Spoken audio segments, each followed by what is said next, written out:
दोस्तों, अगर आप झारखंड टेट की तैयारी कर रहे हैं, झारखंड शिक्षक पात्रता परीक्षा पेपर 1 या पेपर 2 के कंप्लीट प्रिपरेशन के लिए आप हमसे जरूर संपर्क करें।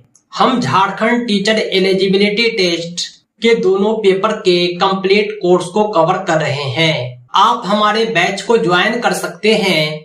पीडीएफ और प्रिंटेड नोट्स हमसे प्राप्त कर सकते हैं। हमारे नोट्स में प्रीवियस ईयर के सॉल्यूशन भी इंक्लूड किए गए हैं। सब्जेक्ट वाइज नोट्स के साथ साथ टॉप सिलेक्टेड एमसीक्यू कलेक्शन को भी इंक्लूड किया गया है। साथ ही साथ आपको मिलेगा एग्जाम तक लाइव क्लासेज और रिकॉर्डेड वीडियोज, और आप पाएंगे प्रैक्टिस के लिए दर्जनों प्रैक्टिस सेट, और साथ में मिलेगा online mock test. Urdu teacher के लिए भी हम उर्दू जबान की बेहतर तैयारी कराते हैं, और हमारे पास झारखंड टेट के लिए सभी प्रमुख रीजनल लैंग्वेज के नोट्स भी अवेलेबल हैं। तो देर किस बात की, अभी संपर्क करें 7631314948 पर। इस नंबर पर आप कॉल भी कर सकते हैं, व्हाट्सएप भी। ध्यान रहे, सफलता सदा सफल मार्ग पर ही मिलती है। आज की इस वीडियो में हम झारखंड शिक्षक पात्रता परीक्षा 2016 के प्रश्न पत्र को सॉल्व करेंगे। जेटेट पेपर 2 कक्षा 6 से 8 में गणित विज्ञान विषय से जो प्रश्न पूछे गए थे, इसके कंप्लीट 150 क्वेश्चन को हम सॉल्व करेंगे। पिछले वीडियो में हमने जेटेट का कंप्लीट सिलेबस आपको बतलाया था। जेटेट 2024 का अपडेटेड सिलेबस से हमने आपको अवगत कराया था। इस एग्जाम की तैयारी कैसे करें, क्या पढ़े क्या नहीं पढ़े, साथ ही साथ अपने नोट्स भी आपको दिखलाए थे, जिसे आप पीडीएफ या प्रिंटेड प्राप्त कर सकते हैं। हमारे नोट्स को प्राप्त करने के लिए आप कॉल व्हाट्सएप करें 7631314948 पर। आइए हम शुरुआत करते हैं आज के क्लास की, जिसमें हम क्वेश्चन नंबर 1 से क्वेश्चन नंबर 150 तक देखेंगे। सबसे जो पहला पार्ट है इस क्वेश्चन पेपर का, वो है भाषा हिंदी। हिंदी भाषा से एक छोटा सा गद्यांश दिया हुआ है, जिसमें कुल 4 प्रश्न हैं। इस गद्यांश को आपको पढ़ना है और प्रश्नों के उत्तर देने हैं। इस गद्यांश को आइए हम पढ़ते हैं, फिर प्रश्नों के उत्तर देंगे। पर्यावरण के प्रति गहरी संवेदनशीलता प्राचीन काल से ही मिलती है। अथर्ववेद में लिखा है भूमि माता है, हम पृथ्वी की संतान है। एक स्थान पर यह भी लिखा है कि वे पवित्र करने वाली भूमि, हम कोई ऐसा काम न करे जिससे तेरे हृदय को आघात पहुंचे। हृदय को आघात पहुंचने का यहाँ अर्थ है पृथ्वी की पारिस्थितिकी तंत्र के साथ क्रूर छेड़छाड़।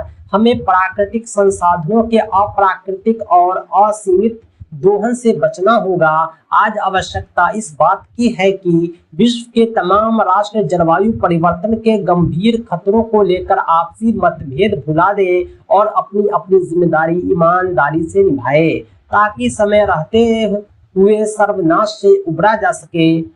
विश्व विनाश से निपटने के लिए सामूहिक एवं व्यक्तिगत प्रयास की जरूरत है। इस दिशा में आंदोलन हो रहे हैं। अरण रोदन के बदले अरण संरक्षण की बात हो रही है। सचमुच हमें आत्मरक्षा के लिए पृथ्वी की रक्षा करनी होगी। भूमि माता है और हम उसकी संतान हैं। इस कथन को चरितार्थ करना होगा। हमने इस गद्यांश को पढ़ लिया है। आइए हम सभी चारों प्रश्नों के उत्तर देते हैं। पहला क्वेश्चन है, हम पृथ्वी की संतान हैं, हमसे तात्पर्य क्या है? हम पृथ्वी की संतान हैं, यहाँ हमसे तात्पर्य होता है संसार के सभी लोग।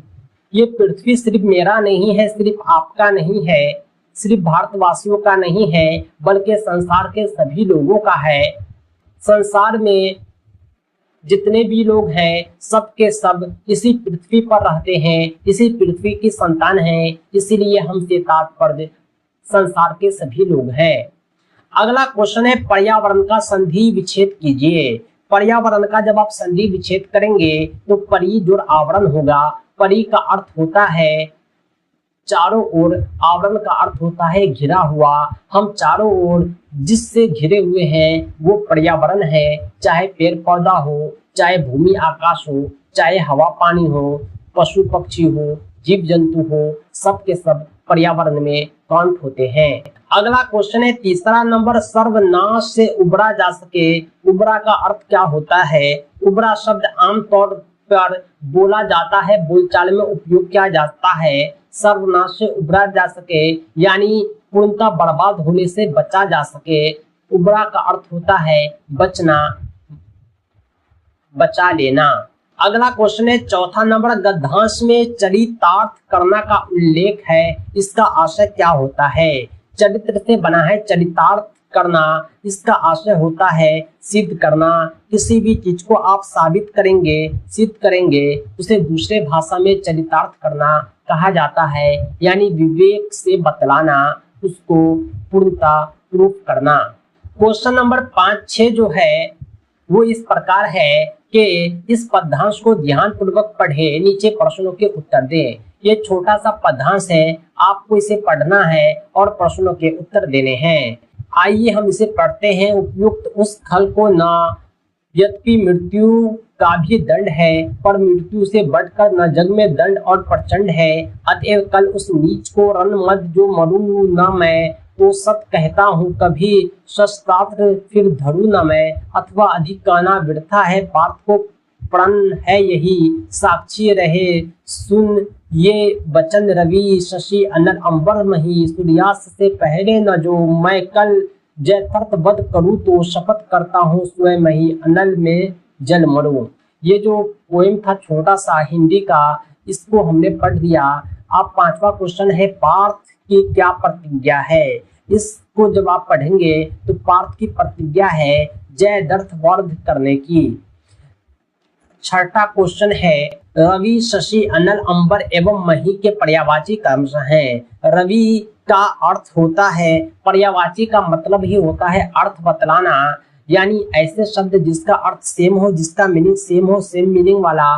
रवि कहते हैं सूरज को, शशि कहते हैं रात्रि को, अनल कहते हैं अग्नि को, आग को, अंबर कहते हैं आकाश को, आसमान को, मही कहते हैं पाताल को। यानी ऑप्शन के मुताबिक देखा जाए तो सी तीसरा ऑप्शन सही पर्यायवाची को बतलाता है। हम 7वां क्वेश्चन पढ़ रहे हैं। 7वां क्वेश्चन है, भाषा का अस्तित्व एवं विकास समाज से बाहर नहीं हो सकता।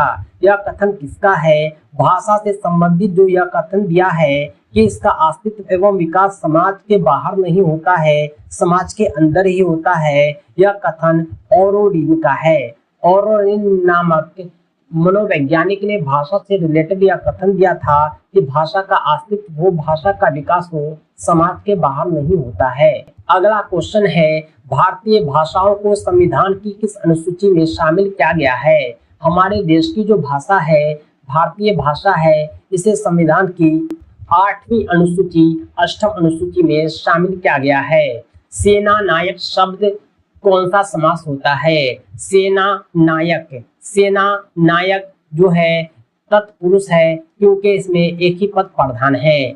अन्वेषण शब्द का संधि विच्छेद बताएं। जब अन्वेषण का आप 2 टुकड़ा करेंगे, इसका संधि विच्छेद करेंगे तो अनु जोड़ एशन होता है। अन्वेषण, अनु जोड़ एशन। रचयिता का लिंग परिवर्तन शब्द है।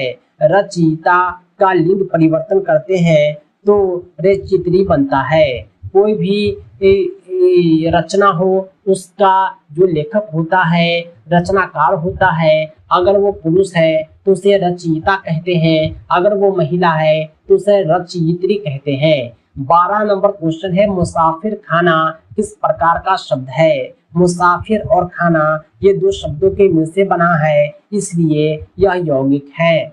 अगला क्वेश्चन है, चिकना घड़ा होना मुहावरे का अर्थ क्या होता है? चिकना घड़ा होना काफी प्रचलित मुहावरा है। इसका अर्थ होता है निर्लज होना, बेशरम होना। गुणवाचक विशेषण युक्त वाक्य कौन सा है? यहाँ पर 4 वाक्य दिए हुए हैं, आप चारों को पढ़िए और बतलाइए कि किसमें विशेषण जो है गुणवाचक को बतलाता है। यानी जब विशेषण गुण को बतलाए, किसी खास गुण को बतलाए तो गुणवाचक विशेषण होता है। मुझे मोहन को अभी भी 100 रुपये देने हैं। यहाँ पर किसी भी संज्ञा के गुण की बात नहीं हो रही है। 5 किलो आटा चाहिए, यहाँ पर जो है दरमान की बात हो रही है। भूखंड आयताकार है, ये भूखंड के गुण को बतला रहा है। भूखंड कैसा है? तो आयताकार है। इसलिए ये जो हो गया तीसरा ऑप्शन गुणवाचक विशेषण हो गया। अगला क्वेश्चन है ढाक के 3 पात मुहावरे का क्या अर्थ है? स्थिति जीव की त्यों रहना। ढाक के 3 पात मुहावरे का अर्थ होता है स्थिति का जीव का त्यों रहना। 15 क्वेश्चन हमने हिंदी का सॉल्व किया है। अगला 15 क्वेश्चन जो है वो अंग्रेजी का है। दोस्तों आज के लिए इतना ही। इसी तरह के दूसरे वीडियोज के लिए आप हमारे चैनल को सब्सक्राइब करें। साथ ही साथ टेट सीटेट और दूसरे सभी टीचिंग एग्जाम्स के पीडीएफ प्रिंटेड कंप्लीट नोट्स के लिए कॉल व्हाट्सएप करें 7631314948 पर। ध्यान रहे हमारा नोट्स आपकी परीक्षा की संपूर्ण तैयारी के लिए सफिशिएंट है। तो दोस्तों आज के लिए इतना ही। बहुत बहुत धन्यवाद। Thanks for watching. Thanks again.